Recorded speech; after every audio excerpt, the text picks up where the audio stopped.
Bonjour.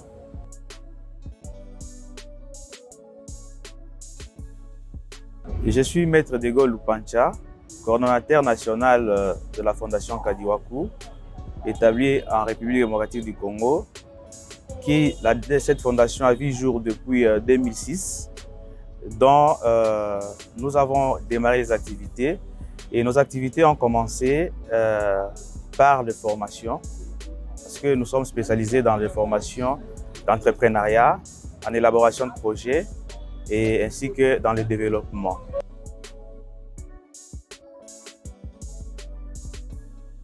Alors, nous formons les jeunes entrepreneurs.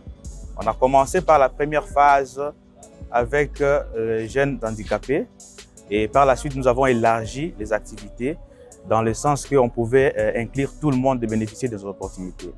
Alors, nous avions lancé depuis 2018 un grand programme qui s'intitulait le programme d'appui au développement des personnes handicapées.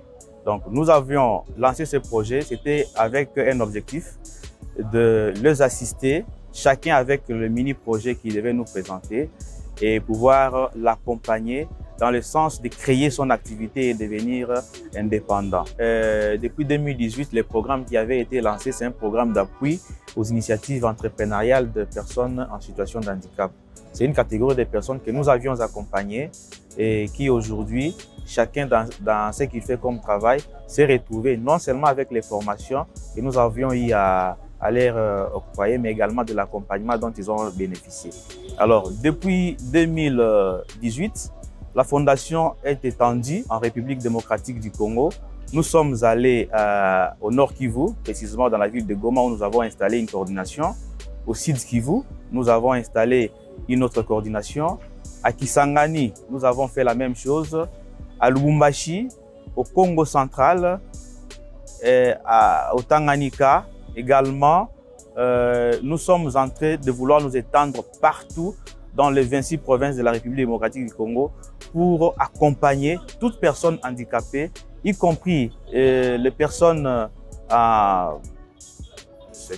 démunies, et que nous puissions aller avec eux et qui se sentent égales dans la société, qu'il n'y ait pas de discrimination comme ça existe avec d'autres organisations qui sélectionnent les personnes pour pouvoir bénéficier de leurs opportunités. Alors, depuis que nous avions installé dans les provinces dont j'ai cité, chaque province a une salle de formation qui a la capacité d'accueil d'au moins de 70 personnes.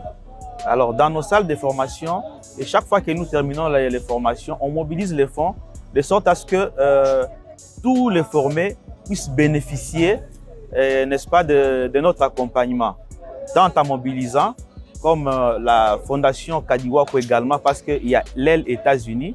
Au niveau des États-Unis, ils mobilisent les fonds pour accompagner les jeunes handicapés qui n'ont pas de moyens pour créer de petites entreprises. Au niveau de la RDC, une fois les fonds mobilisés, le partenaire doit s'assurer que les fonds mis à la disposition de la Fondation soient utilisés en bon escient.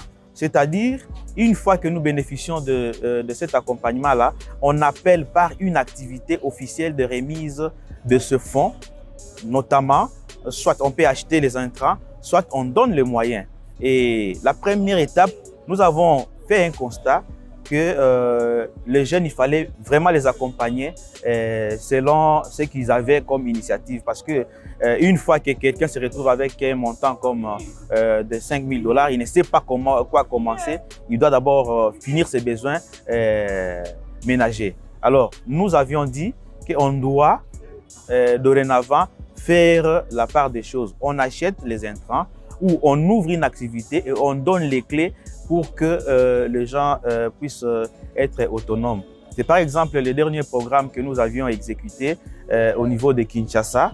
Nous avons accompagné les jeunes qui pratiquement aujourd'hui, ceux qui n'avaient rien, commencent à prendre la responsabilité de nourrir toute leur famille.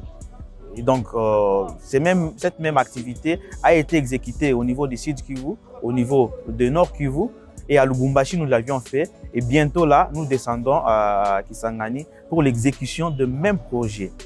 C'est-à-dire que nous voulons nous assurer que dans les 10 prochaines années, que la Fondation Kadiwaku va peser de tout son poids pour qu'il n'y ait pas de personnes handicapées ou vulnérables qui vont être dans les mêmes statuts qu'ils ont aujourd'hui.